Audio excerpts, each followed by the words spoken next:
안녕하세요.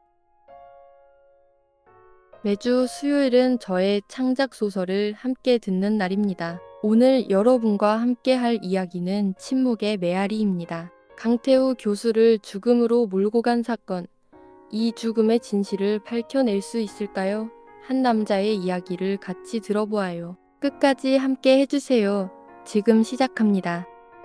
그토록 평화로웠던 달빛포의 끔찍한 비극의 그림자가 드리운 것은 15년 전 차가운 가을밤이었습니다.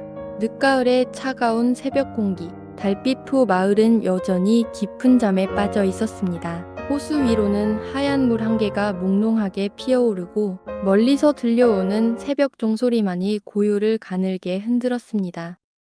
평화는 누구도 예상치 못한 방식으로 산산이 부서지기 전까지는 영원할 것처럼 느껴졌습니다. 해가 수평선 위로 고개를 내밀기 시작할 무렵 강태우 교수님의 고택대문이 삐걱이며 열렸습니다. 매일 아침 교수님의 식사를 준비하던 가사 도우미 김씨였습니다. 수십 년간 한결같이 교수님 댁에 아침을 여는 그녀의 발걸음은 오늘도 여느 때와 다름없이 익숙하고 가벼웠습니다. 하지만 그날은 단 한 걸음 한 걸음이 마치 운명의 덫으로 향하는 길처럼 느껴졌습니다. 현관문을 열고 들어선 김 씨의 코를 스친 것은 평소 서재에서 나던 삽쌀한 묵향이나 오래된 종이 냄새가 아니었습니다. 차갑고 비릿한 등골을 오싹하게 만드는 냄새, 그리고 무엇보다 섬뜩한 것은 고요함 속에 짙게 깔린 낯선 침묵이었습니다.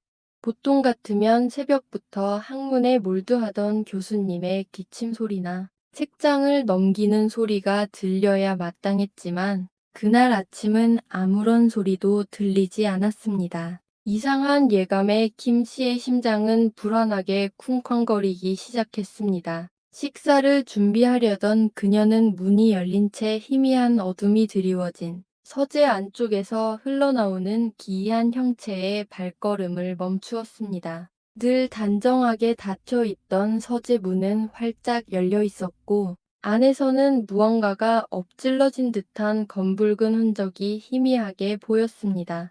망설이던 김 씨가 용기를 내어 서재 문턱을 넘어서는 순간 그녀의 눈앞에 펼쳐진 광경은 지옥도가 따로 없었습니다.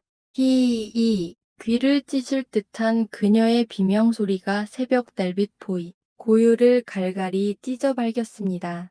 그 비명은 단순히 놀라서 나오는 소리가 아니었습니다. 공포와 경악, 믿을 수 없는 현실을 마주한 인간의 절규에 가까웠습니다.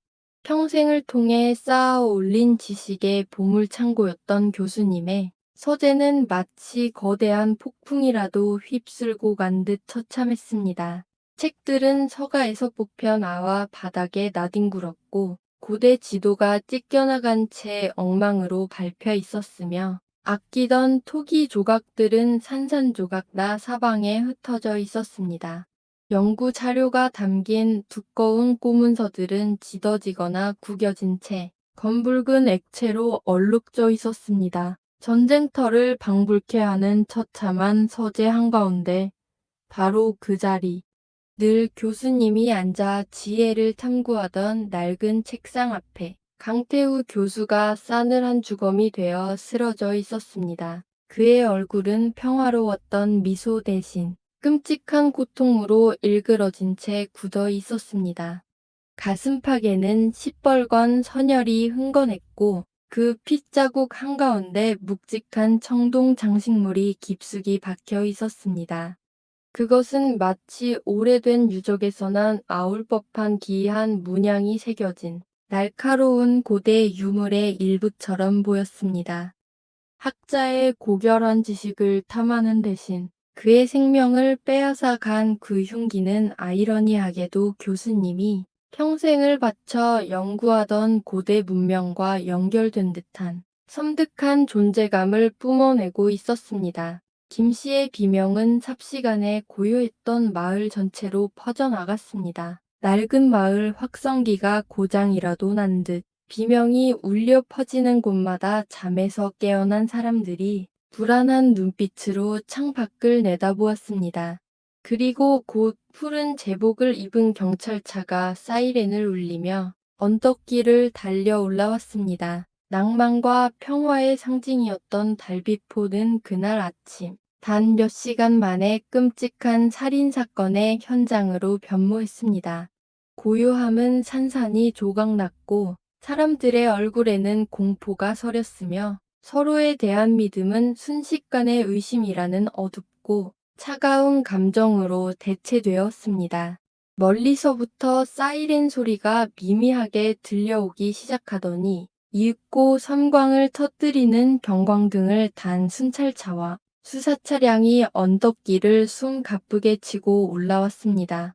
차가운 금속음과 엔진 소리가 적막했던 새벽 공기를 가르며 강태우 교수님의 고택 앞에 일제히 멈춰섰습니다. 검은색 수트 차림의 형사들과 파란색 경찰 제복을 입은 이들이 차에서 쏟아져 내리자 마치 정교한 기계 부품처럼 일사불란하게 움직였습니다. 억제된 듯 차분하면서도 긴박한 그들의 움직임은 마을 사람들의 시선을 압도했습니다. 이제껏 달빛포에서는 한 번도 마주할 수 없었던 냉철하고 현실적인 공권력의 그림자들이 평화로웠던 마을의 불길한 그림자를 드리웠습니다. 가장 먼저 이루어진 것은 선을 긋는 일이었습니다. 수십 년간 달빛포 주민들에게 따뜻한 안식처이자 지혜의 전당이었던 강 교수님의 고택은 순식간에 노란색 폴리스 라인으로 둘러싸였습니다. 출입금지라는 붉은 글자가 박힌 얇고 너저분한 테이프가 무례하게 대문을 가로막고 대들보와 기둥을 휘감으며 고택 전체를 거대한 감옥처럼 만들었습니다. 노란 테이프는 단순한 경계선이 아니었습니다. 그것은 마을의 순수함과 평화가 깨어졌음을 알리는 분명한 상징이었으며 더 이상 이곳이 이전의 따뜻한 고택이 아님을 선언하였습니다. 차분하지만 날카로운 지시가 오고 갔습니다. 경찰들의 무전기에서는 둔탁한 소리가 연이어 터져나왔고 여기저기서 사진기의 플래시가 희번득이며 섬광을 터뜨렸습니다. 밤새 짙게 깔린 어둠 속에서 번득이는 그 조명들은 마치 수많은 눈동자들이 죄의 흔적을 샅샅이 훑는 듯 보였습니다. 서재 안에서는 더 많은 플래시가 터지고 증거물들을 담는 비닐봉투가 바스락거리는 소리, 낮은 목소리의 대화, 그리고 분주한 발걸음 소리만이 메아리 쳤습니다. 서재는 이제 지식의 전당이 아니라 피와 죽음이 얼룩진 현장이 된 것입니다. 하얗고 푸른 경찰 제복을 입은 이들이 어지럽게 오가며 고택 주변을 정밀하게 수색하기 시작했습니다. 그들의 날카로운 눈초리는 흙먼지 속 작은 조약돌 하나,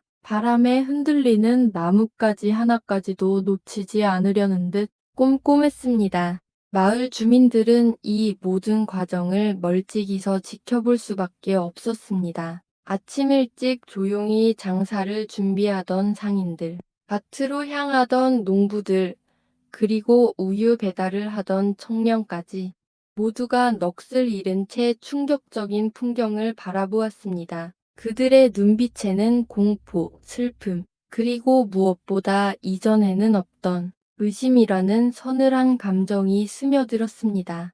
어제까지는 서로의 눈빛만 봐도 마음을 읽을 수 있었던 친밀한 이웃관계는 삽시간에 파괴되었습니다. 이제 모든 이가 잠재적 용의자이자 목격자가 되었고 고요했던 달빛포 마을은 팽팽한 긴장감과 냉정한 수사 분위기 속에 갇히고 말았습니다.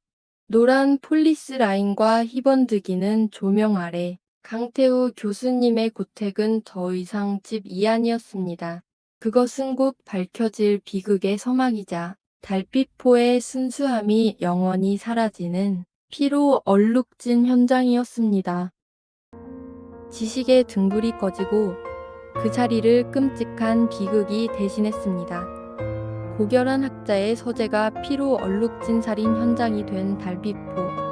흉기로 사용된 고대 유물의 일부는 과연 무엇을 의미하는 걸까요? 오늘 이야기는 여기까지입니다. 끝까지 함께 해주셔서 감사드립니다.